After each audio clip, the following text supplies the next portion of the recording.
Truly, Al-Ula is a land of the rarest beauty.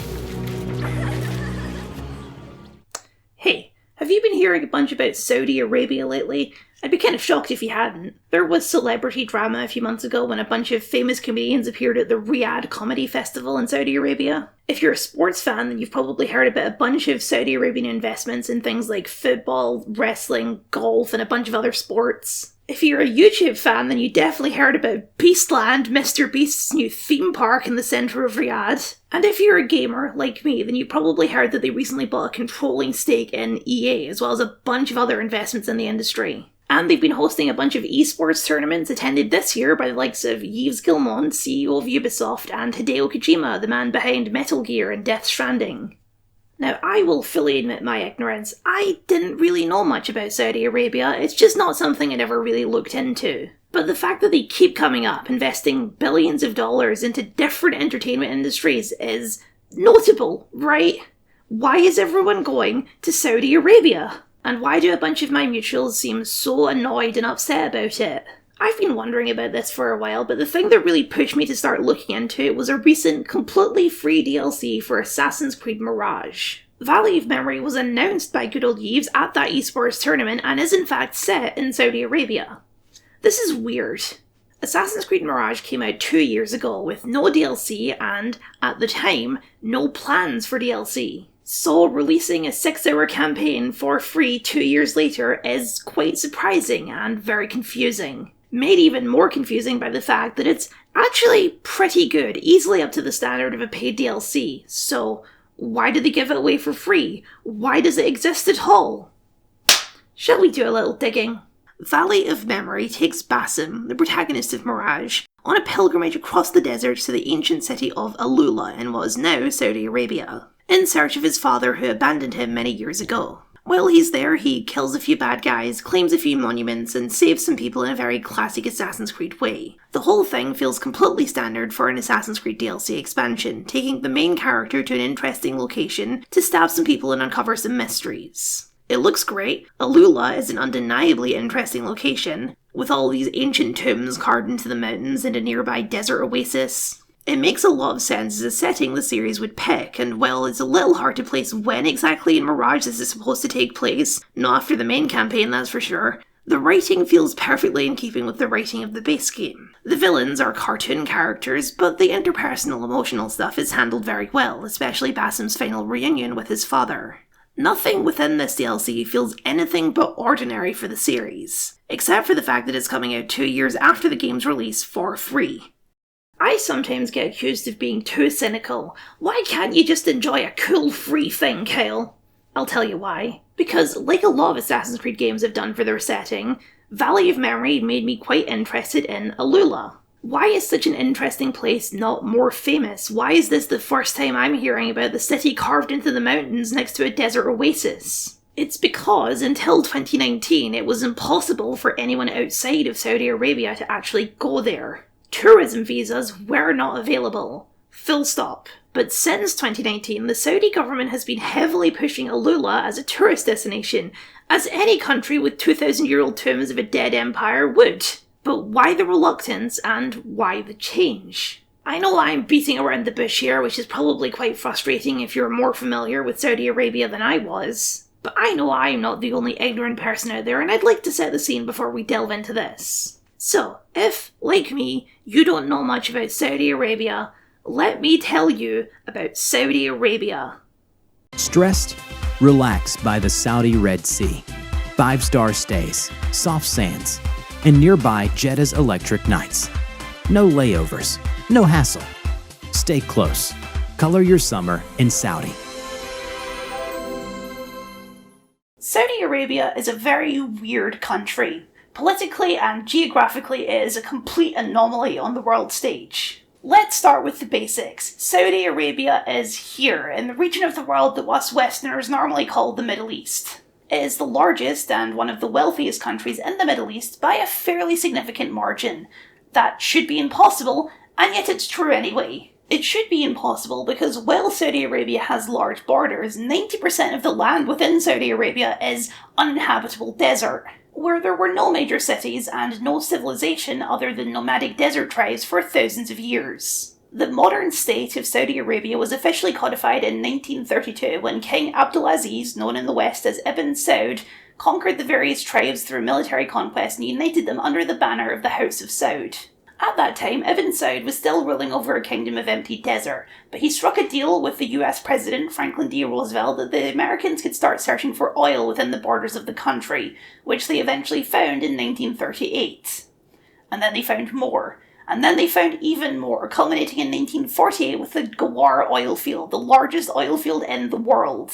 This discovery and eventual state control over one of the largest supplies of oil in the world skyrocketed Saudi Arabia into a global superpower, and has made Saudi Arabia into the fastest urbanizing and developing country in human history, with major cities like Riyadh erupting out of basically nowhere in the middle of a completely inhospitable desert on the back of nothing more than a seemingly infinite pile of money. Saudi Arabia having this much money and influence over the rest of the world is extremely awkward for pretty much everyone because, like I said, Saudi Arabia is a very weird country. Saudi Arabia is one of the last absolute monarchies left in the world and by far the most powerful.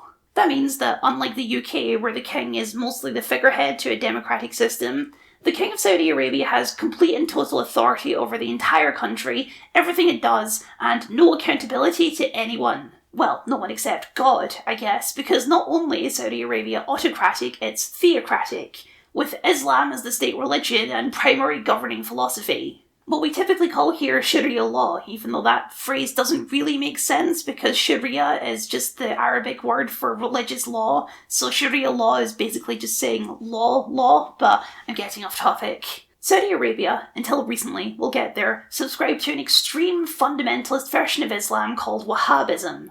A puritanical, literal interpretation of the Quran where rules are extremely strict and punishable by death. The country has a religious police force that enforces things like correct dress for women, enforcing set prayer times, banning the celebration of non-Muslim holidays like Christmas or Valentine's Day, and a whole bunch of other rules. It's an extremely long list. Arabia is the birthplace of Islam. Specifically, the two holy cities of Mecca and Medina are both located in Saudi Arabia, which gives the country a tremendous amount of power and influence over the Muslim world.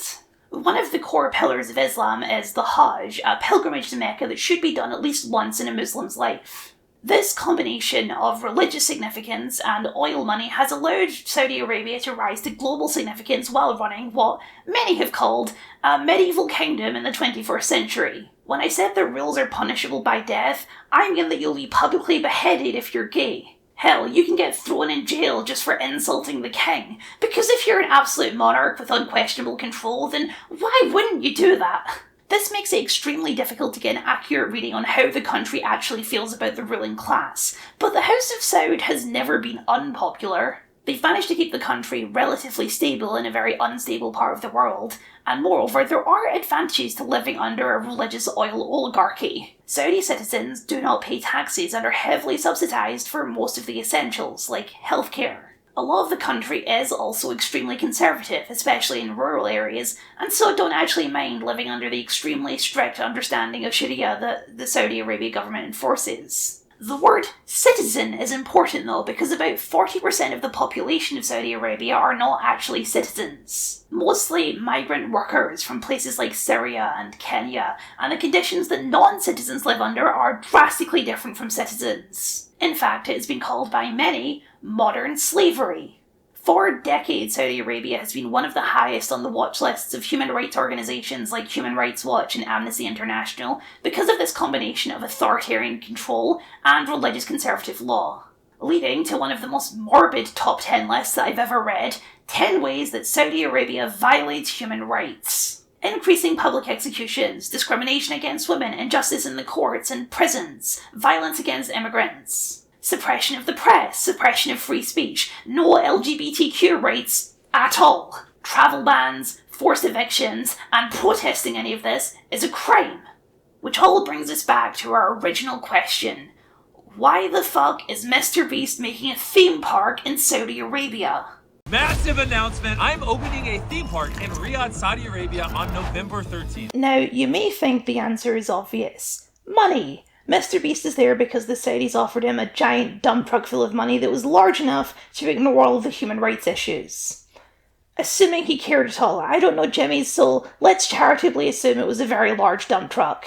I don't find that answer very satisfying. Again, I don't know Jimmy's soul, but I'm fairly convinced that he's not a practicing Muslim, which under the extremely strict Saudi laws is a crime. Well, okay, it's a lot more complicated than that, but that's basically true. Atheism is considered a terrorist ideology, and other religions, like Christianity, are heavily suppressed. Even other delineations of Muslims that don't perfectly align with Wahhabism are suppressed. Jimmy might be there for the money, but what we still don't know is why Saudi Arabia wants him there in the first place.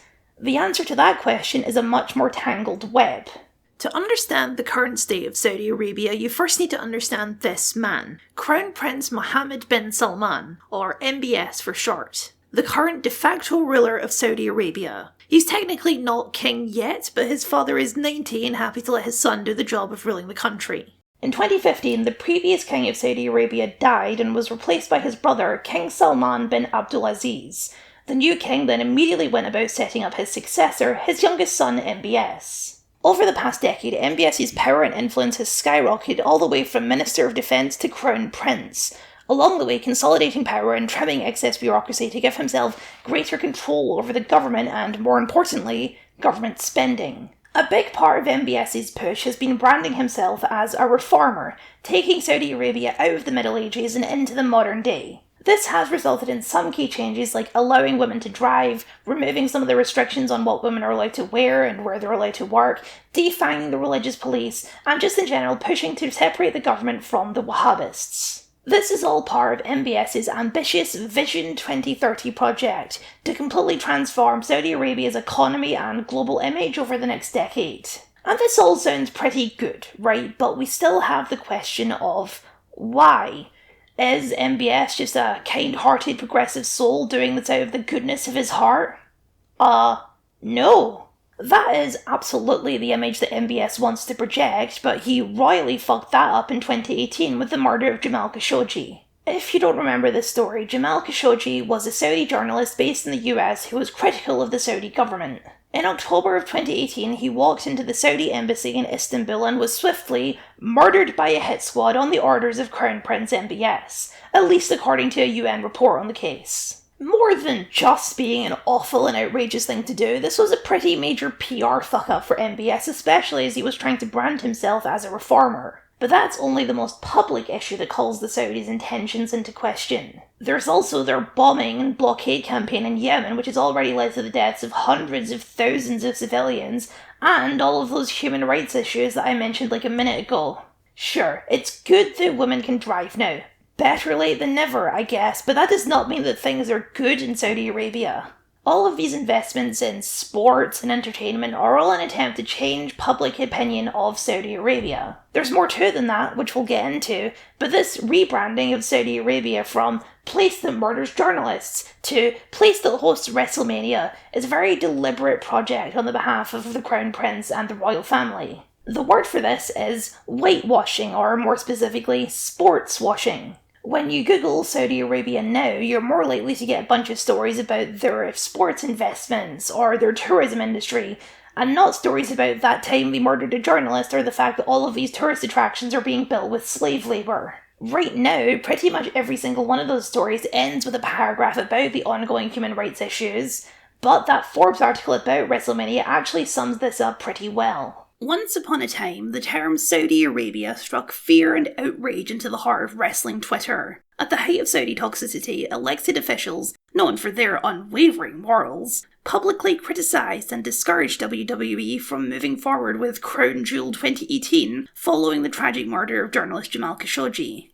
Not only has WWE remained steadfast in its once controversial relationship with Saudi Arabia, Saudi America events have now become normalised. That's the goal. After years of aggressive pushing and investments, it is no longer considered weird to do business with Saudi Arabia. Because we're drowning in these stories now. When something becomes normal, you get numb to how weird it actually is. We're not at the point yet where journalists have stopped writing the paragraph about human rights issues, but that's the trajectory. Eventually, that part becomes redundant because sporting events in Saudi Arabia are so normal that either everybody already knows or nobody cares. Either way, it's irrelevant. Like, you know how your smartphone was built on the back of exploitative child labour and horrific sweatshop labour? You probably do in the back of your head somewhere. The raw materials were most likely mined in somewhere like the Congo where they used child labour, and then assembled by abused employees that are paid pennies in a sweatshop in somewhere like China or Vietnam. I am sure that you knew this, and if you didn't, sorry to break the news to you, I guess. But even though this is still true to this day, you don't get a paragraph at the end of every story about the new iPhone about the human rights issues that went into making it. It's become normalised. That's what the Saudis are trying to do. And to be fair, it's pretty easy to see why they believe they can do that, because they've been managing to do that just fine for the last 60 years. Almost every country in the Western world buys oil from Saudi Arabia and has done for decades. The House of Saud's wealth and control of the country in the first place is built on the back of these business relationships, particularly with the United States. This relationship between Saudi Arabia and the US has always been a critical part of their success. The deal is simple. America gets the oil, Saudi Arabia gets US protection. This has always been an awkward spot for US politics, but it became public spectacle after the murder of Jamal Khashoggi, which the US's own investigation linked directly to Crown Prince MBS, but Biden would still refuse to put sanctions on the country, and Trump, well... As far as this gentleman is concerned, he's done a phenomenal job. You're mentioning somebody that was extremely controversial. A lot of people didn't like that gentleman that you're talking about. Whether you like him or didn't like him, things happen. But he knew nothing about it, and we can leave it at that. You don't have to embarrass our guest by asking a question like that. Things happen. What things, Donald? What things? Trump has his own list of reasons to play defense for the Saudis. That's a bit beyond the scope of this video. But it's another aspect of this normalization. And this is typically where discussions about Saudi Arabia end. Saudi Arabia, bad. People and companies that play defense for Saudi Arabia and participate in whitewashing, bad. I still don't think that's good enough. Sure, they're making all of these investments and hosting all of these events to clean up their public image, but why do they care about doing that? They've trucked along just fine for the past 60 years with their terrible public image. Sure, the murder of Jamal Khashoggi was more public, but they could have weathered it with oil money like they have done for the last 60 years. Why is Saudi Arabia so insistent on change?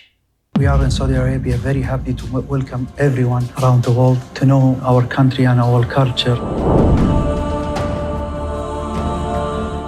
What's that saying about a house built on sand? Is it that it's super stable and the builders are really smart? Saudi Arabia has a huge problem looming on the horizon. Well, it has several huge problems, but this is the biggest. The Saudi economy has, for the last century, been entirely reliant on oil. In 2017, the oil trade made up 42% of the country's GDP, 80% of the government's budget, and 90% of its total exports. This is a big problem because oil isn't nearly as stable a market as it was a decade ago. Global demand for oil is on the decline as countries try and combat climate change and switch to more economically sustainable renewable energy resources. Europe, for example, has a bunch of broad-sweeping plans to completely phase out fossil fuel use over the next several decades, and Europe is one of Saudi Arabia's largest customers for oil. Even if Europe fails to meet all of its climate action goals, this intention to move away from oil is still a very bad omen for Saudi Arabia. All of the country's infrastructure and welfare has been built on the back of massive amounts of oil money. Most of the country's infrastructure has been operating at a loss, it just hasn't really mattered because they've had enough oil money to compensate. So if the oil money stops, all of these inefficient systems are going to cause a cascade of failures. If oil is no longer sustainable, then the country has to find other sources of revenue, otherwise it risks total economic collapse. This is the other half, and arguably more important half, of Vision 2030, diversifying and expanding the country's economy away from oil. There is a few problems with this plan. Oil makes up 90% of the country's exports because, as you may remember, the country is for the most part completely barren desert. There's not exactly a huge plethora of natural resources the country can draw from, so they're forced to take the economy in a different direction. One of these directions is mining. There are a lot of minerals hidden under those deserts that could be tapped as a potential source of income. And and the Saudis have been investing billions of dollars into kickstarting their mining industry. But there are significant issues with desert mining, the key one being that it's desert mining. Equipment overheats, miners need food and water delivered to them, and also to not stay out in the scorching heat for too long in case they die. And you know what they say about sand? It's rough, coarse, and it gets everywhere, which is especially bad for big industrial equipment. It's a significantly more expensive type of mining than in more temperate climates. This was also true for oil, but oil pays for itself in a way that raw minerals don't. This is why they haven't been doing much mining so far, but they are planning to change that. In another tack, they've decided to take a page out of the playbook of their neighbours over in the United Arab Emirates, who've invested considerable time and money into boosting their tourism industry, trying and mostly succeeding in turning Dubai into a tourism hotspot. Saudi Arabia is attempting to do the same thing for its major cities of Riyadh, Jeddah, Mecca, and Medina. This is what Riyadh season is all about. This months-long festival of sports and entertainment is meant to brand the city as a tourist destination. It is the place to be. Look at all these comedians. Look at Beastland. Come and watch some golf. Yes, it is about whitewashing their image, but there is still money involved here. It's all an attempt to kickstart the nation's tourism industry so it can become a more key part of the nation's economy. This is most likely the driving force behind a lot of the social reforms as well. The most obvious things, like the religious police or the suppression of women, is quite off-putting to tourists, so they've changed that to put on a more progressive facade. There's other changes as well that seem specifically tailored to tourists, like allowing the sale of alcohol, which is typically restricted under Muslim law. And even more drastically, their tourism website has added a little section to their FAQ that says that LGBT visitors are welcome. It's still illegal to be a gay citizen, but if you can ignore that, I'm sure you'll have a lovely holiday. Riyadh season is only the most public of all the different projects ongoing in Riyadh. Arguably the most important one is Qiddiya, designed to be the new entertainment capital of the world, including, among other things, a raised Formula One track and the biggest Six Flags in the world, including an entire land themed around Dragon Ball, as well as Aquarabia, which, as you may have guessed by the name, is a water park. In the desert, yes. Outside of Riyadh, we already touched on Alula, but their ambitions for the region go beyond mere historical tourism. They're also building a bunch of fancy hotels and resorts in the region and filling them with Western comforts like Tim Hortons. Yeah, that's right, you can grab a Timmy's in the Valley of Alula. Don't worry, they also have Starbucks if you're fussy. Greetings! Would you care to sample the wine of the bean? There's the Jeddah Tower project, which is scheduled to be the new tallest building in the world, at least 170 metres higher than the Burj Khalifa over in Dubai. There's also the expansion of religious tourism in Mecca and Medina, because if there's millions of people that are religiously obligated to visit your country every year, of course you would exploit that market. It's just the obvious thing to do, which is why you can now grab a Mickey D's in Mecca. But the big one is Neom. Neom is a region in the north of Saudi Arabia that has been quartered off for some of the most ambitious projects in human history. All spearheaded, of course, by our man Mohammed bin Salman. I'll just list off some of Neom's projects in order of ambition. Sindala, a luxury resort island in the Red Sea. Oxagon, an octagonal city built mostly over the water, designed to be the new technology capital of the world, as well as the nerve centre for all of Neom's other projects, all mostly automated by AI, of course. Trojena, a luxury ski resort. Yeah, that's right, a ski resort. The first of its kind in the region, would you believe it? The project will include a bunch of artificial snow machines that coat the top of the desert mountains in snow, as well as a giant artificial lake to make it more scenic for all the resorts they're building there. Aquelum, an inverted skyscraper dug 450 metres down into a mountain. I honestly don't really know how to explain this one, but luckily we have some fancy 3D renders of what this will eventually look like. And of course, the Line, the 500 metres tall, 200 metres wide, 170 kilometres long city that will be hosting 9 million people and some of the most advanced technology in the world, like robotic butlers, flying cars, and an artificial moon. There's actually even more projects in Neom than that, but these are just some of the key ones. And, as I say, ambitious. Aside from entertainment and tourism, the third pillar of this new economy is the Public Investment Fund, which has become the primary financial wing of the Saudi government, once again run directly by MBS. The PIF, they get very annoyed if you call it the PIF, has been making a wide amount of investments in stocks and industries both inside and outside of Saudi Arabia. We've already talked about their investments in video games and sports, but they've also been investing in banks, retail industries, car manufacturers, Heathrow Airport in London, Uber, and pretty much everything else we've discussed so far is being funded by the PIF. The idea is that if the Saudis can smartly invest in enough different successful projects, then they can make up for their loss of revenue in pure diversified capital. And in fact, the PIF is now one of the biggest sovereign wealth funds in the world, with an estimated value of $941 billion. However, you may have already seen a few more problems in this ambitious plan. And the line. A 500-meter high, 200-meter wide, 170-kilometer long city in the shape of, well, a line. No roads, cars, or emissions. And everything its 9 million residents could ever need within a 5-minute walk. Okay, we have to talk about Neom, because your reaction to hearing me describe some of those projects was probably to assume that I was joking. But no, here's the construction site for the line. They were fully planning to build this thing. They were. Would you believe it, but things are not going so great for this project right now. Do you really need me to tell you why the line is having some trouble coming to fruition? Isn't it, obviously an absurd idea? For reference, 500 meters tall puts the line at equivalent heights to the One World Trade Center in New York. You know, the tallest building in America? And they wanted to stretch 170 kilometers. The material costs of that alone are astronomical, let alone the practicalities of building all of this in an almost completely uninhabited desert. The initial price estimates for completion of the line were $200 billion, and that's already a fuck ton of money, but slightly more realistic estimates put that figure closer to $2 trillion.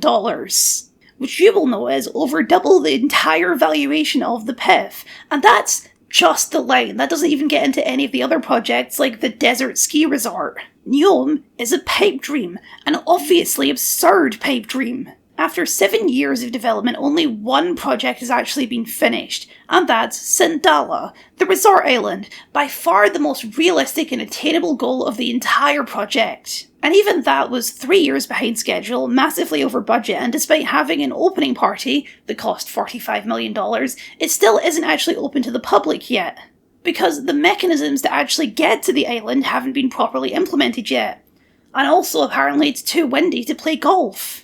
Estimates are that Neom development has already eaten up about $50 billion, with absolutely no return on that investment whatsoever. The project was always budgeted with the understanding that outside investors would invest in the project, seeing its potential. But again, shockingly, that hasn't happened yet. And it's seeming more like Neom is a gigantic financial failure and massive public embarrassment for MBS. Neom is what happens when a guy has completely unlimited power and a reputation for imprisoning anyone who disagrees with him. An entire city being built on the back of, yes boss, what a genius idea boss, please don't seize my assets and send me to prison boss. But Neom is just the most obvious bad decision or bad investment that the Saudis have made. The PIF actually has dozens of bad investments, to the point that reportedly they're actually running low on spending money. Just a few of these other projects include, but are not limited to, a coffee chain with only 2 shops, an electric car company that is yet to build a car, and a cruise liner with only 1 ship. They've also been heavily investing in AI development, because of course they have, they needed to empower their robotic butlers. To bring us back to Jimmy, unfortunately you're probably going to miss Beastland because it's actually only a 40-day experience. One that is, according to locals, actually there every year with a different theme, which isn't really a theme park, it's a carnival. And if you dig a little deeper into Riyadh season, you will find that most of it is actually extremely embarrassing. Have you, for example, actually been on the Riyadh season website? Nando V Movies has, and you know what he found? Charlie Chonka, a fake AI Willy Wonka knockoff restaurant being advertised as one of the main attractions of Riyadh season. Charlie Chonka is on the 2nd row of their endless events, and it only gets more embarrassing from there. Maybe you're not in the mood for a Chonka bar, so why don't you book a visit to the Junior Manufacturer Experience, where your little AI-generated children can learn to make and bottle perfume like a pro. Or maybe the Pick Your Cash to Outdoor Picnic Experience, set in a magical AI park that changes completely whenever you take a picture of it. Or if you're more hungry, then why not stop by the Italian-Japanese AI-generated restaurant Zodiac Garden? Doesn't this country have, billions of dollars? They hired Mr. Beast. Can they not afford to take a few pictures of the restaurant? I have to admit to being completely baffled by this website. They have real licensed stuff, like a Minecraft experience or a Funko experience, but they're leading with Charlie Chonka? Guys, what the fuck are you doing? And all of this leads me to a new conclusion. Maybe Saudi Arabia is just fucked? To get back to where we started, maybe Ubisoft making a DLC pack in collaboration with the Saudi government doesn't look bad for Ubisoft. Maybe it looks really bad for the Saudi government. The UAE spent 30 years developing its tourism industry, and the Saudis want to pull in double what they were doing in half the time from a much worse starting point. Saudi's global reputation is much worse than UAE's was, and they're much more dependent on oil than UAE is. Even with all of these projects and investments and a substantial increase in tourism, Saudi Arabia is still operating at a loss each year. And all of this stuff is being built and run on the back of oil money, meaning they haven't actually solved the underlying problem. Now you may think, of course the costs are high because they're still building all of this stuff, but the cost to run all of these different things is also extortionate. Let me ask a very simple question. What is the most important thing that any city needs? The answer is water. People need water to drink, they need it to cook, they need it to clean, they need it to grow the food, they need it to take the poo away. Water and water infrastructure are the most important parts of a city and have been since the dawn of civil engineering. By the very basic rules of urban planning, Riyadh should not exist. It is in proximity to no sources of potable water. In order to keep the city running, the Saudis have spent the last few decades drawing out non-renewable groundwater, but they're running out. So they've pivoted to massive desalination plants all up the coast of the country. Desalination is the process of turning seawater into usable clean water, and is a hugely expensive and energy-intensive process, with the Saudis now having the largest desalination infrastructure in the world. But that water then needs to be sent through 460 kilometers of pipeline across a desert in order to feed the ever-growing urban centre of Riyadh. Oh hey, and remember that water park they're building? They can afford to pump all of this water right now, once again thanks to oil money, but this infrastructure is completely unsustainable because even at their most optimistic estimations, tourism money is not going to be able to cover this. There is a good reason there was no major cities in this region for thousands of years. If you've ever played Civilization, you know you don't put your capital in the middle of 6 desert tiles. Vision 2030's goal is to have tourism make up 10% of the country's GDP by 2030. Between 2019 and 2024, that number rose from 3.6% to 4.5%. So they need to over double what they've already done so far in the next 5 years to make up even a percentage of what oil is currently pulling in. And they're counting on Ubisoft and Mr. Beast and a bunch of comedians to make that happen. They're going to make up the rest of that deficit with FIFA games and AI development. Guys, I think they might be fucked.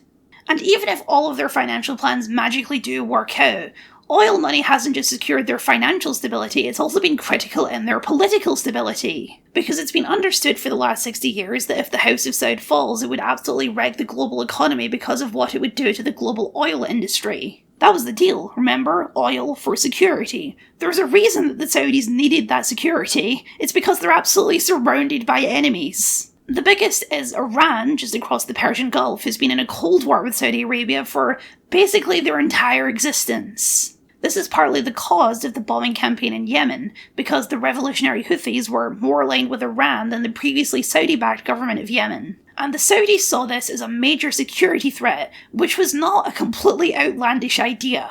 The House of Saud has also got enemies within Saudi Arabia. I did mention that a lot of the country is very conservative, right? MBS has made an enemy of the extreme fundamentalists and Wahhabists with all of his social reforms.